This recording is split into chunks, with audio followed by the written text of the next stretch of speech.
9.5, posting from a cash payments journal.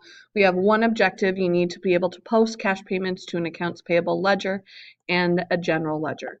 A credit limit is the maximum outstanding balance that's allowed by to a customer by a vendor. So a lot of times vendors will say that you can only buy so much on account. So let's say that it's like $2,000. And once you've reached that $2,000 limit, they will no longer let you buy on account from them. They expect you to pay them before you can buy more on account. Posting from a cash payments journal to an accounts payable ledger. Here we see our cash payments journal. We are going to be posting to the vendors that we're paying. So we're going to start first with our date. Then we need to put in our journal page number. Now, again, remember, since we have multiple journals now, we need to abbreviate them.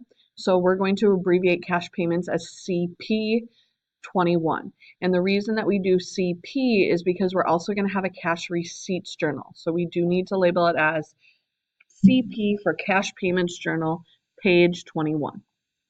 Then here, notice we don't have anything in our general debit or credit.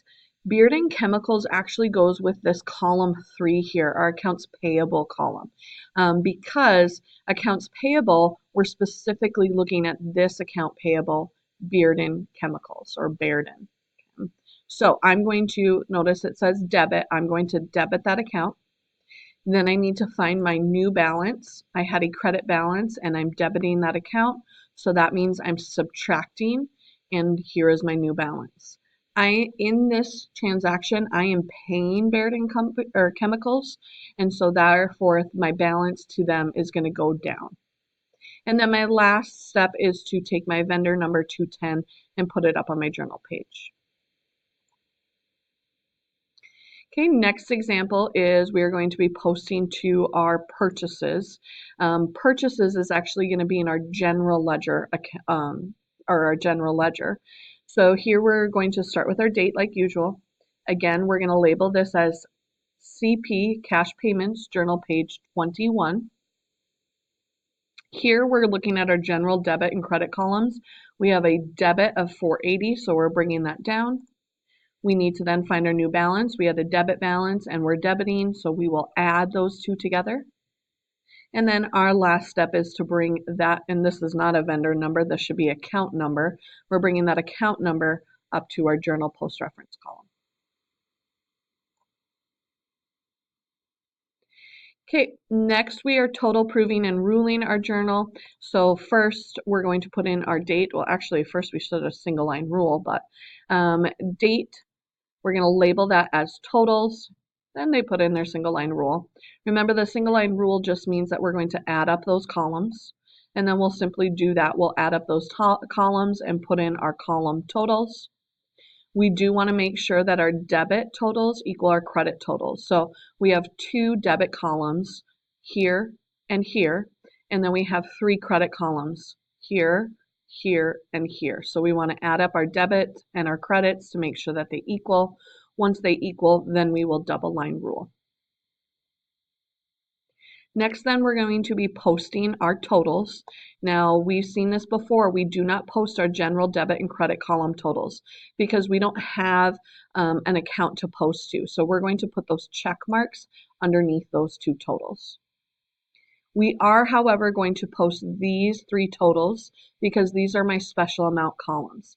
And I'm going to be looking at the labels up above to help me post. So first I start with the date. Then I'm going to put in my journal page. Notice we've moved on to page 22 of our cash payments. So all of these are CP 22.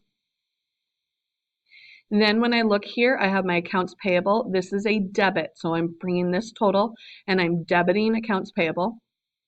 Here I have purchases discount credit, so I'm bringing this total as a credit to purchases discount. And then the last one is my cash. This is a credit, so I'm crediting cash for this amount. Next, then I'll find my new balances. Here we have a credit and a debit, so I'm subtracting to find my new balance. Here I have a credit and a credit, so I'm adding. And this last one, I have a debit and then a credit, so I'm subtracting to find my new balance. And then our last step is to bring our account numbers underneath those totals, showing that we are completed with our posting.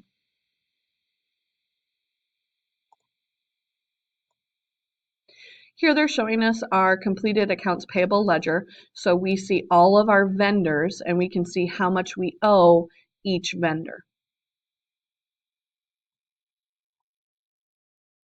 A schedule of accounts payable is a listing then of our vendor accounts, the account balances, and the total amount due to all vendors. So here again, whenever we have any sort of statement, we are always going to start with that heading, who, what, and when. Oops. So our company name, we're creating a schedule of accounts payable, and the when is November 30th. Then we have listed all of our vendors and how much we owe each vendor. We are then going to total that. Notice it says total accounts payable. So the total amount that we owe for liabilities, and here is our total here. This number here should equal what we have in our controlling account. Remember, our controlling account is simply our accounts payable.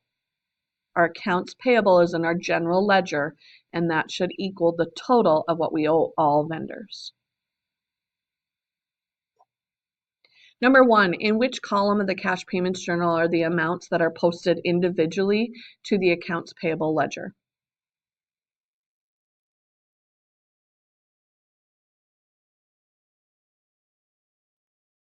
Accounts payable debit.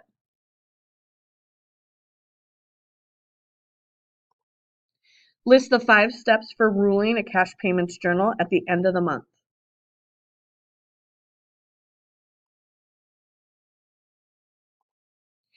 First, we're going to rule a single line across all amount columns, and then we're going to date the date column.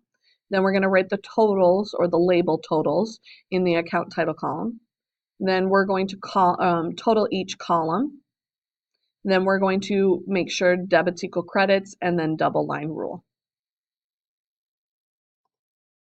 Number 3, what is the relationship between a controlling account and a subsidiary ledger?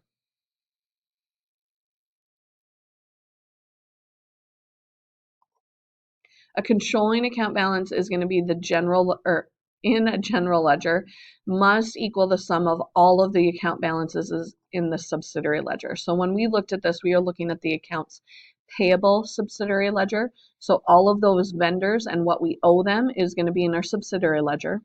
The total amount of all of that then will be the balance that we have in our controlling account. That was the end of lecture. You can now move on to the work together.